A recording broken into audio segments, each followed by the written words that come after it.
Yes, hello, folks. Welcome to the weekly Manchester United podcast. I'm your host, as always, Phil Brown. Joined with my regular co-host, the excellent James Rhodes. Jamesy, how you doing, mate? Doing pretty well, and you?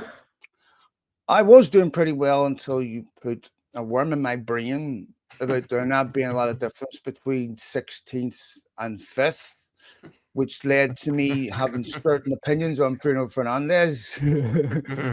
So I just want you It's to my know, fault. It's my fault. I will apologize yes, to everybody on Twitter for Phil's rants and yes, you're ravings. It's my yes, fault. this is these re-education camps. You've done the same with Brian and Buemo, I know, right? um, Jim Jones here with a Kool-Aid, now, right, mate? But obviously, lots to talk about. We'll talk about Cunha, Bruno Fernandes. We'll talk about Cheeto Obi. Couple of goals, fantastic. Lots of other United-related news. Sam Wallace writing that Qataris are still very much interested in United. And we'll try to keep this positive. I hope my antimatter friend here. I'm the sunshine to the dark cloud here, Grim Reaper. Grim Reaper right next to me. I'll try and keep it balanced. So, you know what I mean, TMZ? So keep it late today. Oh, and Yes, yes, yes, I I'll will. keep the jokes cracking, even though you're not There appreciative was of a them. request. There was a request for another joke at the end. If you have another Oh well, another one of them, like the well no joke. time like a That one went present. down really well, but No time like a present. What we should replace Ruben Amorim with a Scarecrow where's because that? they're outstanding in their field. There you go. You've done it already. See, now you Look got to at do it you! at You the can't end. even The drag a thing fake is, you smile. you got to do it. You got to do it Dude, at the end so that people don't turn it off in I the got plenty beginning. more where they came Okay, from. Don't we worry got about the that there. listening, or we got to get the listening out of the way I before the got plenty jokes. more where they came from. Don't worry about that there. Okay, All right. okay. Jesus Christ, see what I mean? You can feel the jealousy coming through the screen there, mate. Right? Can you imagine if this was only fans? It would get worse. All right, James A, let's talk about Cunha on a Yes. positive. Cunha, Manchester United player, very exciting, very encouraging signing.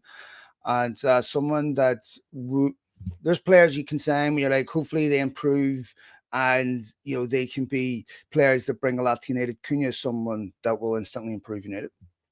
He will, yeah. He is a Premier League proven player who's experienced, who's been playing for in the Premier League now a few years. Had a couple of very good seasons, improved upon the last season. Um, it is. I was thinking about this, and obviously he's not kicked a ball, right?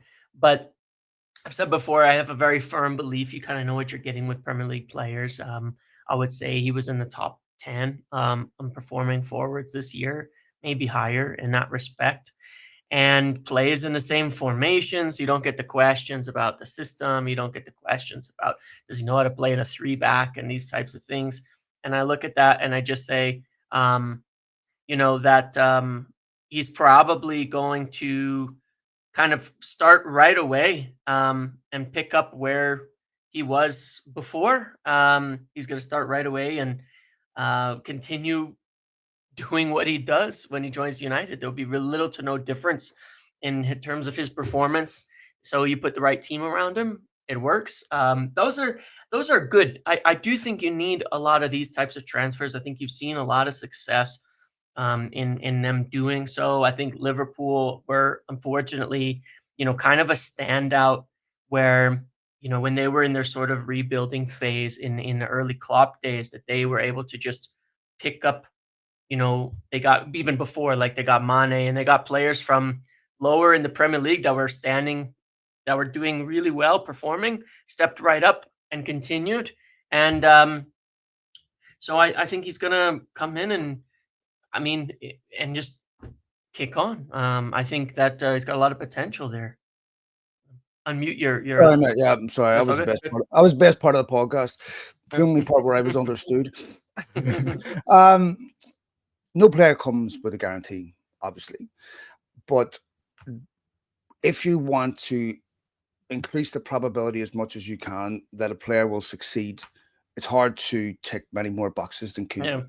Yeah. He's the right age. He's had success in the Premier League. he's played for a team as shade as United. Yeah, He's exactly. played. He's Could have played in been the same. relegated. Yeah, Yeah, played in the same yeah. system. And what I don't understand is, it's funny. The people, um, my colleague here might be one of them, but the people here that justify, oh, Bruno. Now, I know you don't use this logic. I just don't fairly besmirched you there. But the people on Twitter that are saying because United finished 15th, that's justification to sell Bruno Fernandes because he's shit. Mm. But the fact that We can Cunha buy. finished in the Yeah, Wolves yeah, team a place yeah, below him, that doesn't yeah. define him, Yeah, there's unfortunately. plenty But of players I'd take from lower teams below us, yeah, so I it mean, goes both ways, yeah, like Yeah, I mean, it has to be blatantly obvious to anyone with the intellect of a fourth grader, a child, that there's a difference between evaluating the team and evaluating the yeah, player. yeah. It's it's completely different. But nonetheless, I think Cunha, he's ready. He will instantly improve United. He's someone where there isn't even a debate as to whether he's going to be in United starting 11, Yep. first game of the season. We'll talk a little bit about that soon, but very encouraging, James. And I look at all the alternatives that United could have signed instead of Cunha, and I can't think of many where there's that's a significantly obvious better alternative for Yeah, United, and yeah. he's someone that wanted to come to the club regardless. And yeah, I mean, it's very encouraging. I like that signing. Yeah, for sure, and it's been on the radar for a while, but yeah, it's a good first step, and I think that really, when you look at him, it's probably the first signing for a long, long time where I probably just go, I have no questions, like there's no notes on it, nothing to wonder about, no concerns really at all. We because Mm. you've get really good ones like Lenny What Yoro, about but his he's walking young. stats? What about His his walking walking stats. stats? I liked that one too. The Messi comparison. We used to get it with Pogba. If it's a United player walking, it's bad. If it's anybody else, it's intelligent. So, Yeah, I think that's good. it's we all have confirmation bias, obviously, right? And Yeah. once the human brain forms a belief about something, we look for things that confirm it and exclude those that contest it. So I know that some of it, we're probably exaggerating, but some of it we aren't. It is ridiculous to me when I saw that article. I'm like, could they not have tried to be a bit more subtle with this? The fact Mm, that this is 100% the fact that Manchester United are pursuing Cunha. mhm. For example, the what instantly died down, it disappeared as quick as that crate climbing era, um, was the whole Ye lament about the Europa League winners Yeah, yeah. qualifying for it. All of Yeah, a now sudden, Palace are it in disappeared. there, All now of a Tottenham are in sudden, there, nobody's talking yes, about it. It's like no problem. existential crisis Yeah. that perturbed that provoked the repudiation of people morally and ethically who just couldn't. All of a sudden, it's okay. Yep. Couldn't walk in stats. I'm like, how long did someone sit at a computer going, I need to find a shit stat? Then and it backfired that I can start. And I'm looking at this going to Cunha, thinking to the Cunha going, so it begins, mate. Yep. Be prepared. This is why, James, when you look at players that excel at Wolves, you're thinking, why can he be so good for Wolves? But it's different at United. Here's Exhibit A. Mhm. Because you and I going to have to overcome things, focus attention, micro criticisms, analysis on things where every weakness that you have or shortcoming is going to be hyper fixated on and Yep. embellished, and every strength is going to be an accident. Yeah.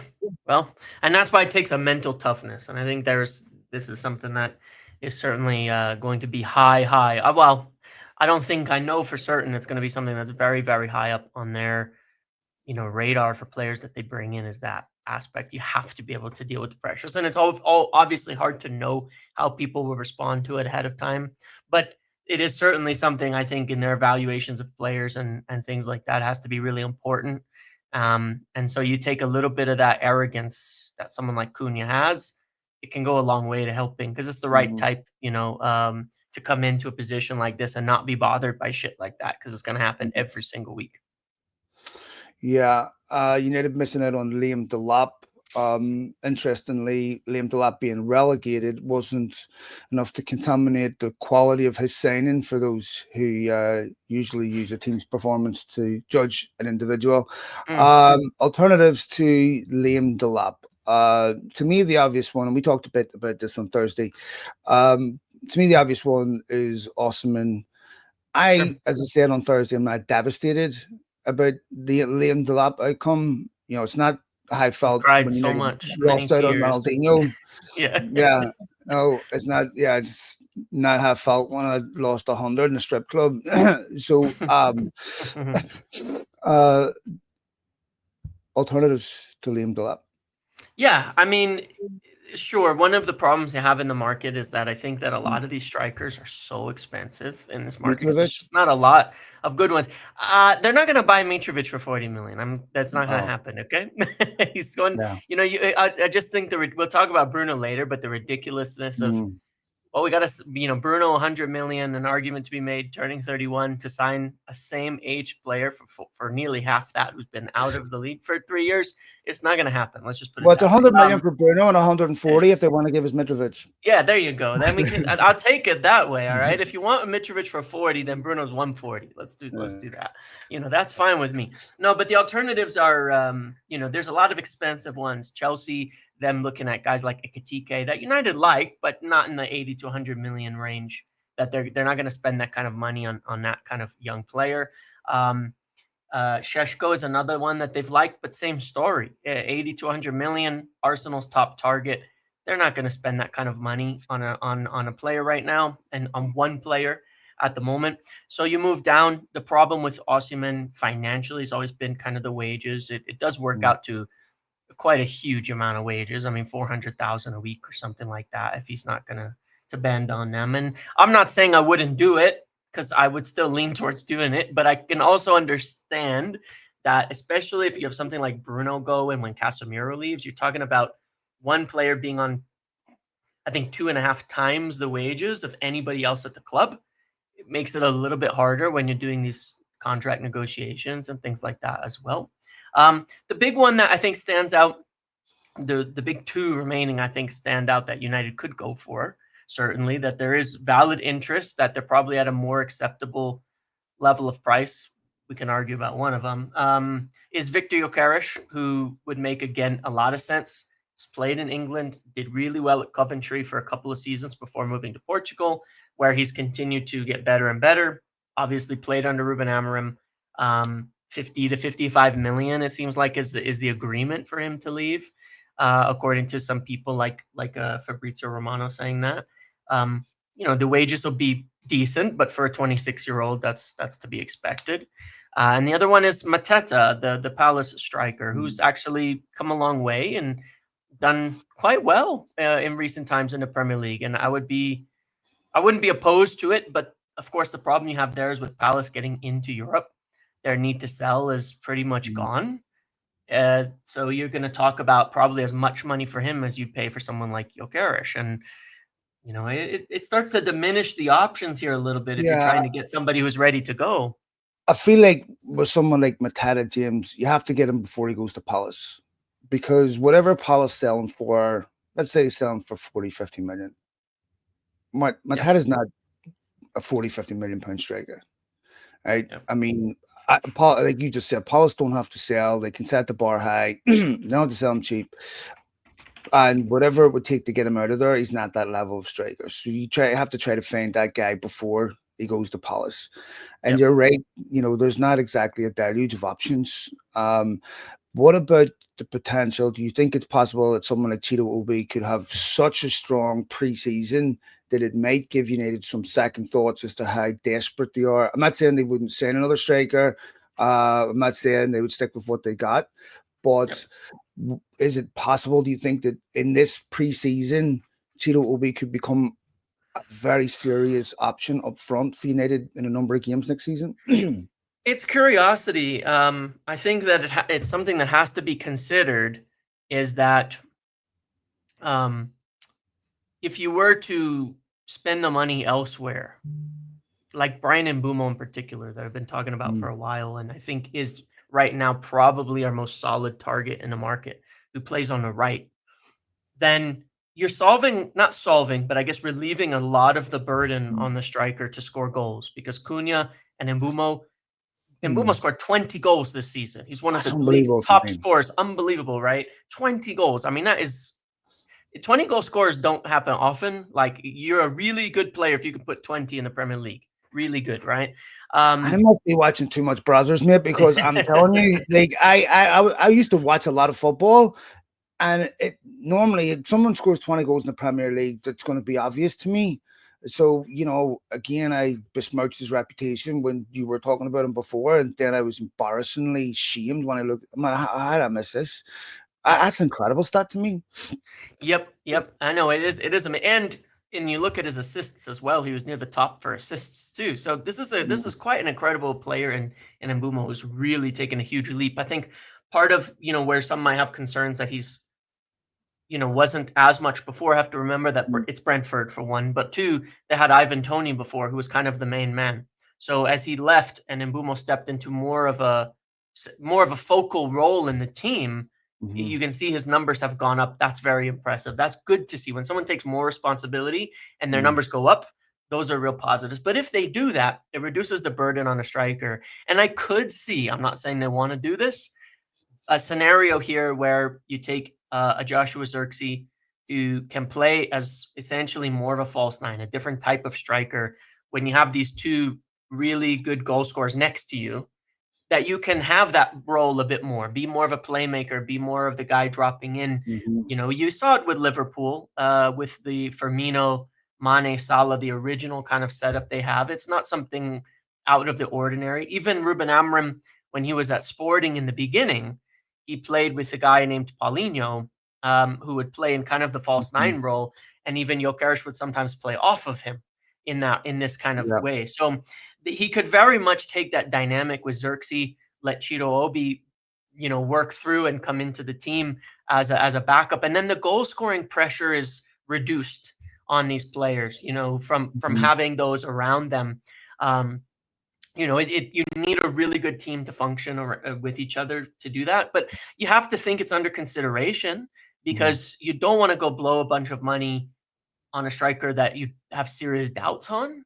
mhm, You don't want to make a huge mistake in the market, and I think it kind of speaks to the discussion of why there's a benefit to a degree of United not being under pressure to do too much next season. Like they don't need to win titles next season. They don't need to be in the Champions League and compete next season because that's where you can make mistakes. Go spend 65 million on Mateta could be a big mistake, for the amount of money they might be asking for just to make sure you have a number 9 in the building.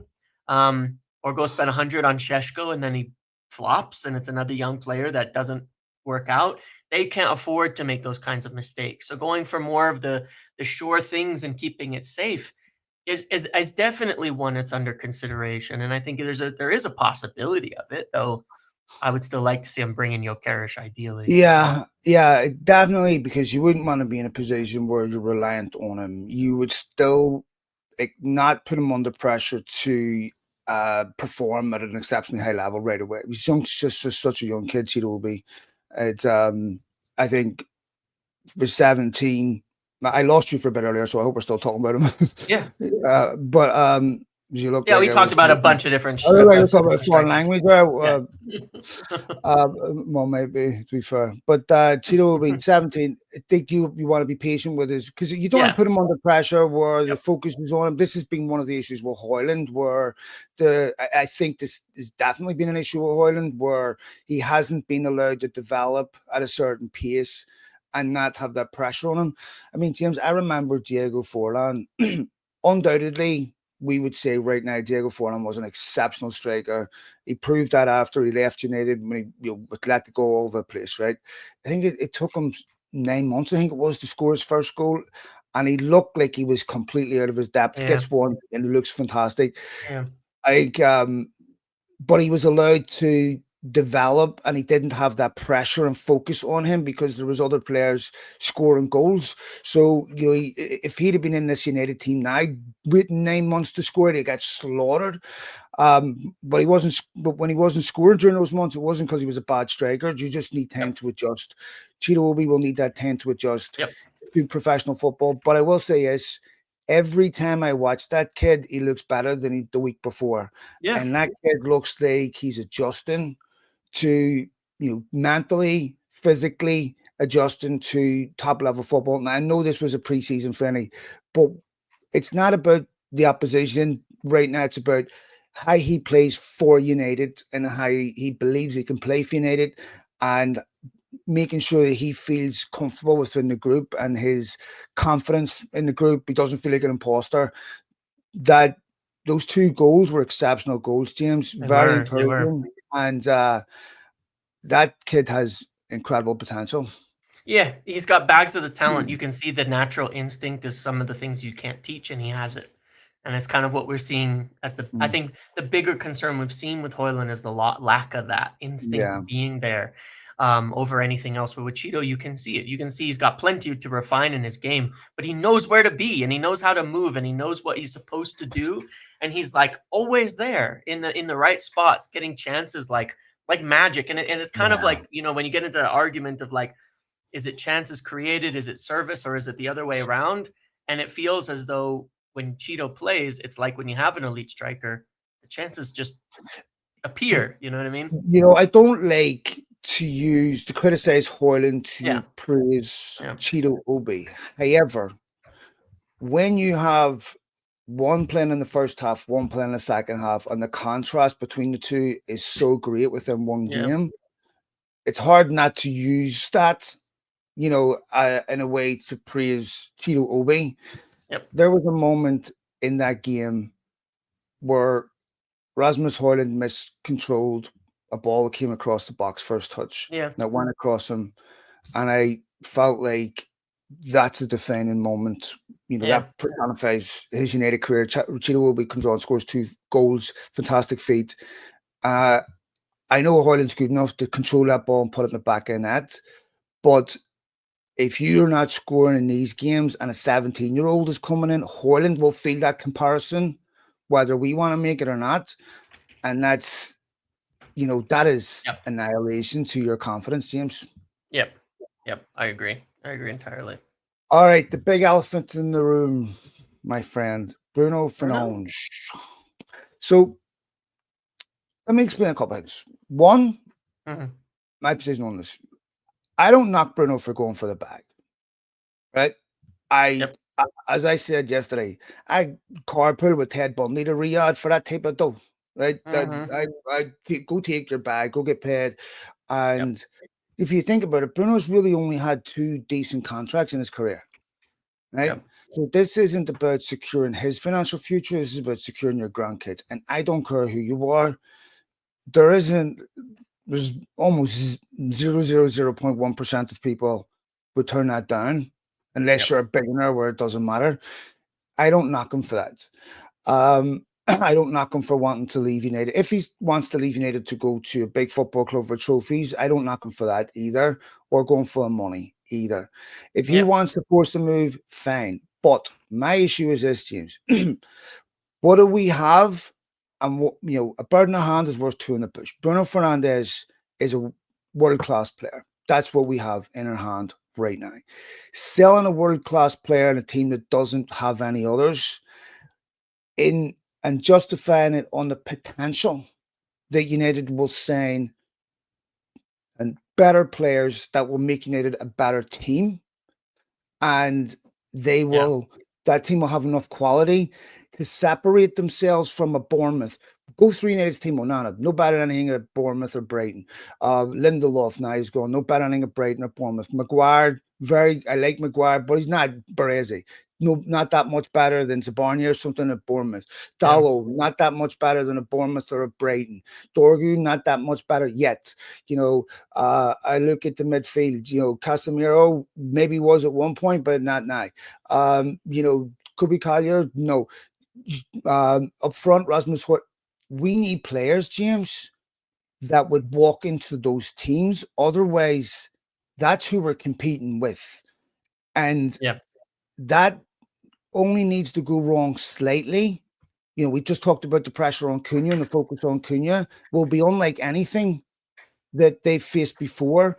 It's very easy to become demoralized at United in a way you don't become demoralized at these other clubs. And I just think it's very risky.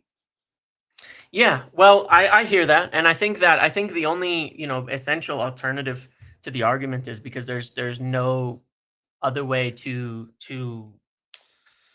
think about it is that that risk exists. I think one way or another, right? Like the next 100 million that United spend is probably going to be the same whether Bruno stays or goes. And in effect, it should be the same whether Bruno stays or goes, right? Because we need the same quality of player whether Bruno stays or whether Bruno goes in order to build a team to reach our eventual goals. If our goals were to stay in the Premier League, right? And that's like your limit. You're a Bournemouth, you want to stay in the Premier League, maybe work your way up to winning a trophy here and there.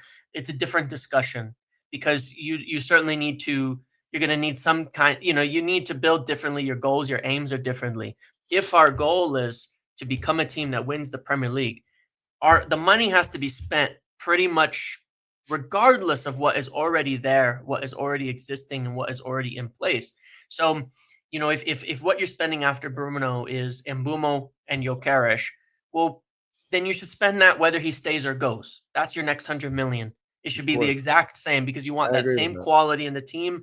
You want to build up. And so for Of me, course. it's sort of like it doesn't particularly like it's a concern, right? But I guess the concern is if they can't spend that money right, it doesn't matter if Bruno stays or goes.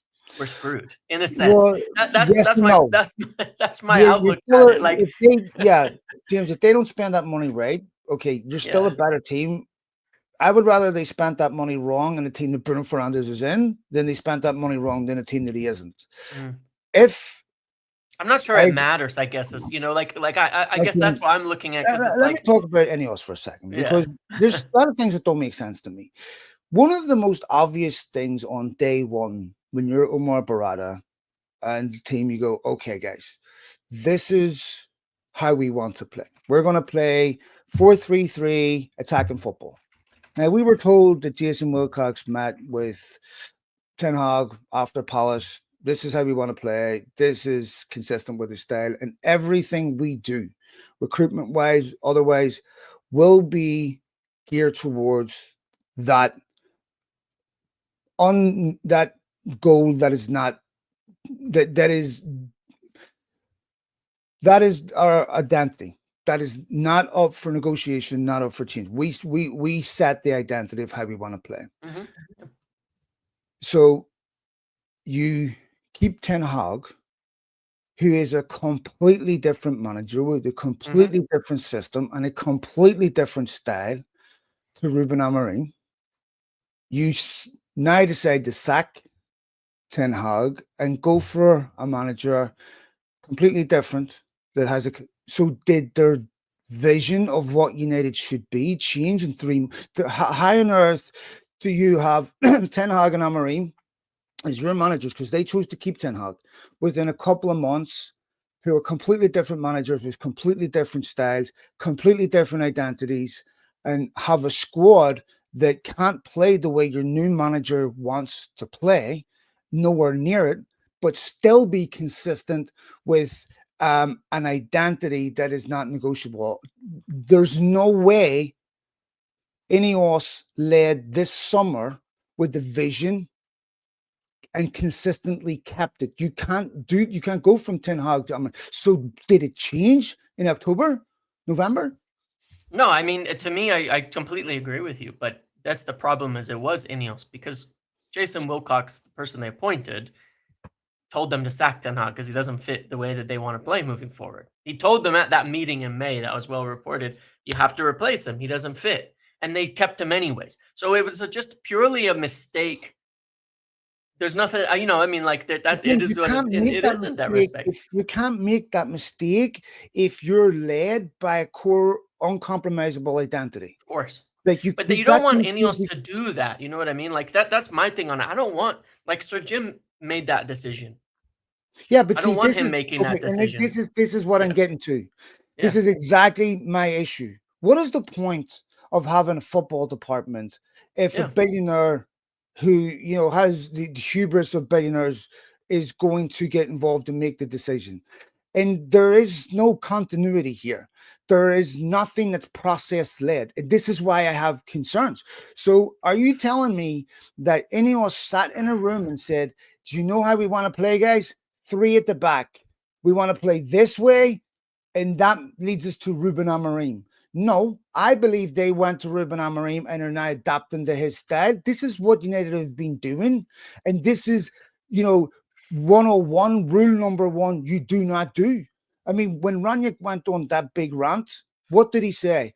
The bit before the open heart surgery was, look, Liverpool came in, they had a consensus agreement on this is our identity, this is how we want to play. We're going to go out and recruit the best people with this identity. That's how they got Klopp, and everything was a derivative of that uncompromisable identity.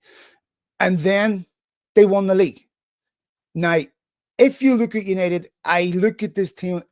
Is there some type of curse that makes it impossible to do the most obvious thing?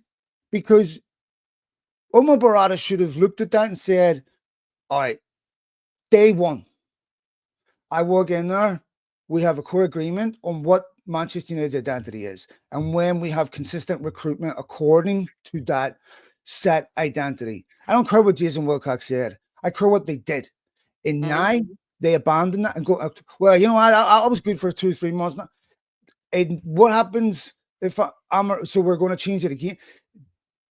And this is why I don't trust these people to go out this summer to spend that money wisely and recruit properly, because James, they have no right to ask for my confidence right now based on their body of work. Now they're going to get the patience because we have no other choice, but I'm looking at this going, I don't see where the things that they were supposed to fix, they're fixing.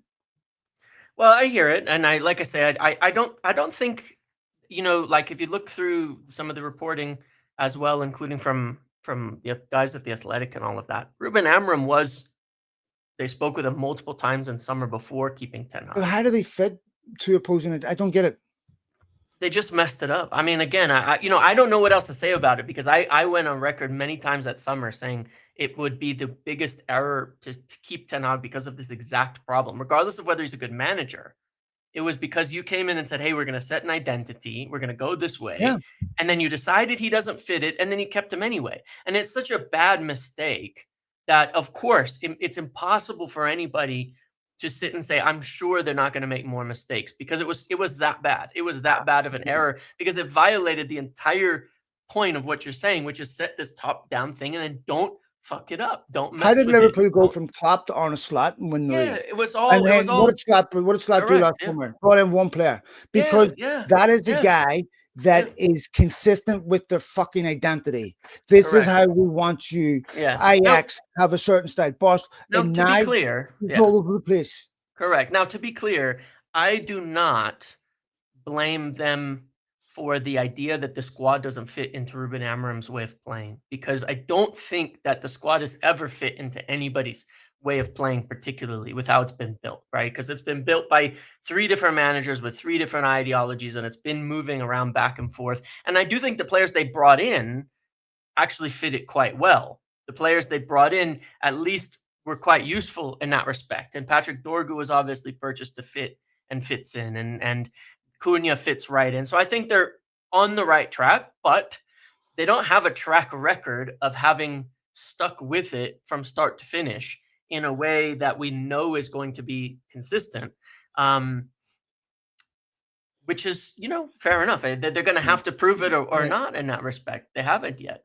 We are at the end of their first season. They finished 15th with a Hmm. points total that's got teams relegated. Their manager had to pay for tickets for some of the staff to go to the final. They fucked up the manager's recruitment last summer, manager decision last Yeah. summer. They have staff inside of there that loathe them, that boo them, that leak everywhere. At the end of their first season, they are on the verge of selling their only world class player. Not only can they not recruit world class players, but they can't keep their own. And anyone who tells you that that's a positive is Real Madrid don't sell Modric if they don't want to. They keep their best players. When Arsenal used to have to do this, sell their best players, they just continuously get, and it's not just this player, it's the next generation. It sends a message to Manu, it sends a message to Euro, it sends a message to Ahmad, it sends a message to Amarin. You can't be run the club like Brighton with Real Madrid expectations. This is fantasy land that they're going to go out and sign a couple of young players like you do in a computer game, and everything's just going to like it's just not, it's not plausible. And if you lose your world class players, they go to clubs that win trophies. Okay. If you can't keep your world class players, there's a certain inevitable consequence to that. PSG 5-0. Okay. But They they did just let Mbappe and Neymar and Messi and no, all these stars yeah, go, to but they didn't replace them, okay, with players that are nowhere near that level. sure, They were sure, like of João course. Neves, top players, James, right? You Yeah, know, they Rondo Colomawani, they spent 90 million. Gonzalo Ramos, they spent 75, and that didn't deter. They didn't persevere for 3 years with these players because they yeah, spent money on them, yep, and then they in January transfer window they gave Luis Enrique 60 million to sign yep, Villa, and and they didn't turn around and sign Wout Weghorst. There's yeah. just Ruben Amorim's budget is going to be less than what City's was in January. Jim Ratcliffe, you bought this massive football club. You hired this manager. I don't understand the logic behind hiring a manager with a squad that is completely incapable of playing this way and then saying, do you know what? One, all these players have to stubbornly adhere to learning this system. But two, all of them are for sale at the end of the season, bar one or two. And why? They, I But don't like. what's the What are you alternative? hoping? But what's the alternative? Because Well, we've gone the other way so many times. I mean, I don't know what the but if alternative that, but if better that, plan is. but if that's where we're at a year after Ineos have bought the football club, to say, look, there's no alternative but to make bad decisions. There's no alternative to accept that we just can't compete anymore. There's no alternative but to believe that we have to sell our best players to buy two or three players to fill out the squad because the club has been run so appallingly that we Mhm. no longer have the resources to like have that conversation But because it's we didn't true. get But here this by is why accident. they had to lose 500 staff because we wouldn't have any money without Okay, that, which is but unfortunate, but it is the truth of where the club is at but when they're doing financially. interviews, they're talking about winning the league in 3 years. You can't Yeah. say that and then say, "Oopsie, we don't have enough money to run the football club the way Sure, it sure, should be run." but look, but all I wanna say is that We said Santa Clear, building you guys, they own this. I It's know, I theirs. look, I They understand. bought this But club. look, 125 million net as a summer budget. That was enough for Arsenal to become competitive. That was enough for Liverpool to become competitive and win the league. Did That they was finish enough. 15th? No, but well, not that far off in some cases, but no, not quite Yeah, 15th. come But on now. hold on, But no, look, that was enough for them to do it if you spend right. Look, it's still 125 Yeah, what if million. Arsenal won? No, no, no. Liverpool I would use as a better example because But Liverpool they spent did bid quite well. 130 million on Verts. They were off. They are now. They are They could have now. sold Salah last season to But Saudi they Arabia. sold. 1 year left on his contract. Could have But sold they him for a spent fortune, nothing. capped him They and won the spent league. nothing. They But they spent didn't need nothing to next because they last won the summer. football. Mate, they I, didn't I, need I'm. to because of I what we know. said earlier. But it's because of 10 years of building correctly to get to But that point in but, time. but they're sitting shared ownership with the people that did this, saying they're great guys, and people in administrative staff are paying the price for it. You have. I don't understand this. They're not great guys, and I understand there's some diplomacy here, but James, I'm sorry, you can't sit and say we're trying to win the league in 2 years, but actually we can't compete. Like this is there has to be some normality here, and I want any of us to work. This is not a final verdict. I'm just saying where we're at right now. This is the lowest I've ever been watching United in my life, and I have seen. We've just said Jim Ratcliffe overrides football decisions if he doesn't like them. If we're a billionaire's plutocrat's plaything, we're sitting here having conversations about winning leagues. I'm sorry, this is absurd. Like this is just Well, going of to get course, worse. of course, of course. And I just mean that, look, they have the budget at the moment that's still bigger than 16, that bigger than everybody but 3 teams in the league, even with where things stand today. The only way out of it, there's no shortcut. The only way out of it is to recruit correctly and consistently for the next Mhm. number of years with a clear Yeah. plan in place. There is no other way out of it. If they can't do it, we won't get there. If they can do it, we will get there. There is no Yeah, of other way, course. but it We're is not in still enough to do it. You know what I mean? Because it can build, right? Like 125 million, as I'm saying, is still a bigger net budget than got Forest up to 7th. It's bigger than Brentford's. It's bigger than Bournemouth. It's bigger than Palace and Villa and these guys. So if you Do can, you they think have Forest will to be do it seventh this right. season?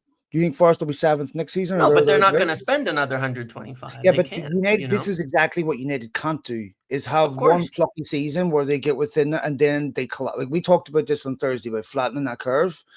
So you can get a one-off season Yeah. where things fall into place and you get momentum, you get lucky with Yeah. injuries, but you can't have two lucky seasons, three Yeah. lucky. For sure. So to me, you have to build in a certain way. United have a massive albatross, their history around their neck, which is Yeah. inconsistent with where they're at right now. But they didn't get here by accident. And the Of people that course. caused Yeah. this are still at the football club and still have the ultimate final say on everything. And the people that bought into the football club haven't delivered on their promises yet. Yeah. And James, to me, I hope that they are exceptional and United are amazing next season. But I don't want to be a Debbie Downer. I don't want to be negative. I'm concerned about the success ratio of their decisions and how close United are to a threshold where they can't afford to get anything else wrong. I love this football club. It's sucking the life out of me watching this club decline and getting beat by teams and getting, finishing the position they're in. The attitude of the players stinks. Mm. I need a positive, mate, Yeah. Look, I can't argue with any of that, and I think you're totally correct as well. And I agree. It's just they just, like I said, they have to get it right consistently. Yeah. If they don't, they don't. Like if they don't, it's terrible. It is. There's no doubt about it. But they have to. They have to just get it right. And look, to me, it's like, look, we get to the end of the summer, whether we sell Bruno or we don't. If we have more like Cunha and they're all that good, then I'm happy.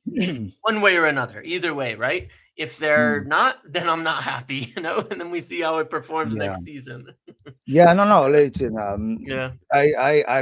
we have no choice but to be Yeah. patient and optimistic. And Cunha is definitely an improvement on anything United have had.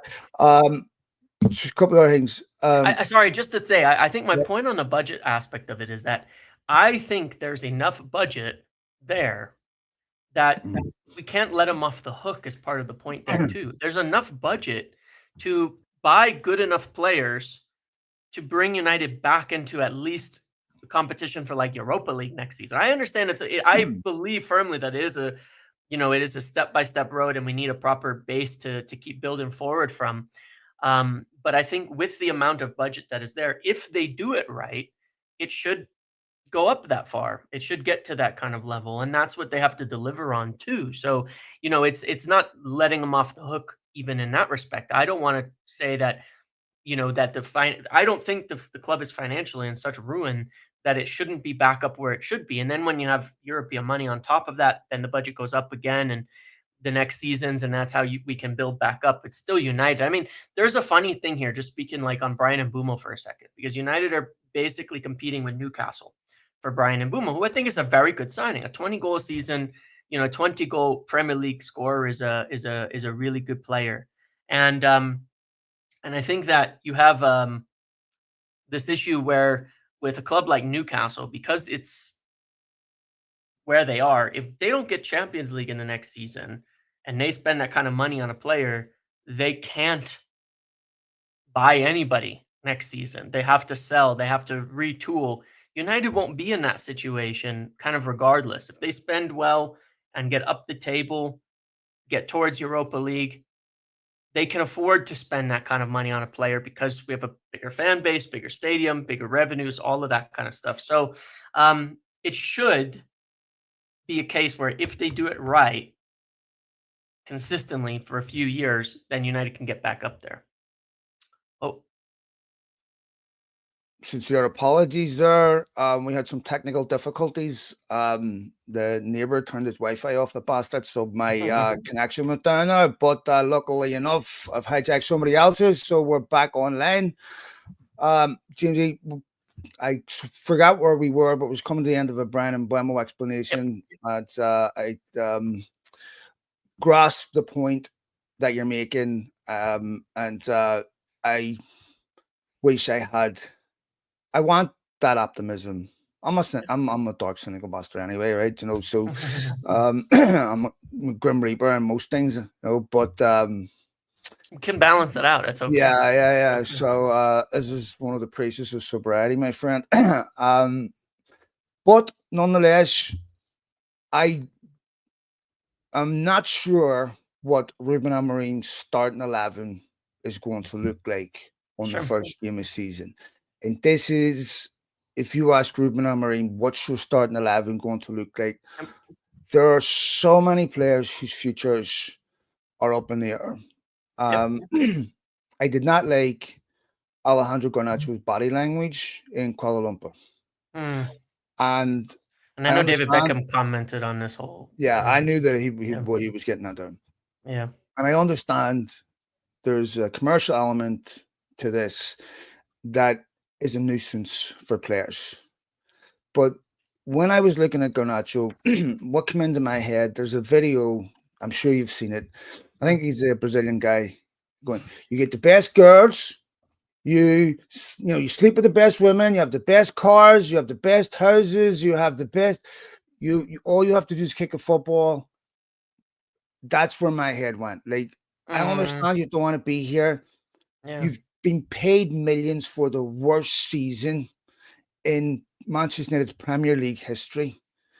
You've been appalling for Yep. weeks, and you want to complain about flying first class to Kuala Lumpur and Hong Kong to play 2 games of To the football. fans that pay your Yeah, wages, exactly, and you know? sign a couple. You benefit directly from that commercial Yep. activity. You're Yep. paid commensurate with that. If you sat there and won the Champions League and the Premier League, whatever, I get it, but you didn't. Yeah. You flew first class to Kuala Lumpur. 2 days later, lads, you're off to some exotic place to Mhm. live in a way none of us will ever live. You're not Yep. exactly a Chinese coal miner here, lads. You know, Yeah. like there's no this, and what Beckham said is right. When you are, we're all human beings. You have ups and downs. People will annoy you and all that. But when you're representing this football club, one of the you know one of the consequences of playing for Manchester United is you have enormous celebrity. You derive enormous benefit from that. You get civil liberties that we will never get. You get, all this adulation and legal immunity to do things we'll never get. There's a downside, of course. I understand that. But you can't, to me, that attitude personified everything that's toxic about Manchester United. Yeah. I mean, I can only agree because it's like it takes so little to go in and put an enthusiastic effort in towards these fans who, wake up at crazy hours to watch you play, to who buy your kits. They're all there and where, that money, everything, them wearing your kit, they're wearing your Mhm. merchandise, that's your pay, that's your Yes. wages, that's what you're getting paid to do. um and it's like it's not acceptable. Be like a movie star, Mhm. out front of his premiere, and fans are coming by and he's, telling them to fuck off when they're going in to buy his movie. That you just can't do it. You just I'm can't on do it. It's not okay. James, you see, if I walked up with my kid, right, to get an autograph and a 20-year-old gave me attitude, I grab my kid and say, let's go. Yeah. I don't want it. Yeah. No. And And that I've, would color the way I see that person forever, honestly, yeah, because it's well, to you don't me, get a like, lot of those experiences, you know? James, I can forgive a human being having a bad day, Yep. or if I'm sitting going to his dinner or something, Yeah. disturbing him. Yeah. Okay, but this is part of your job, mate. Yep. Okay, and we all have parts of our job that irritate us. I understand that, but the fan is here for a particular experience. Yep. That if they're bothering you in your private life, okay, Yeah. but Very this is different. unacceptable. And to Yep. me, like, I've been in this game for a long time, James. I've been lucky enough to meet some of the biggest footballers in the world. One of the most kindest human beings, peace, was Emilio Butragueño. Butragueño, one of the best strikers of his generation for Real Madrid. I sat and spoke to him in LA, in Pasadena, Mm. took pictures, everything. Consummate gentleman. Lothar Matthäus, unbelievable. Roy Keane, and 15 minutes into an interview with Roy Keane, and realized they forgot to press record. It took me another 2 or 3 minutes to find the balls to say, Roy, I forgot to press record. And I was only told it was allowed 15 minutes. He's no problems, mate. Stopped the recorder, Yeah. redid it 30 minutes, no problems. Very rarely have I come across that type of arrogance.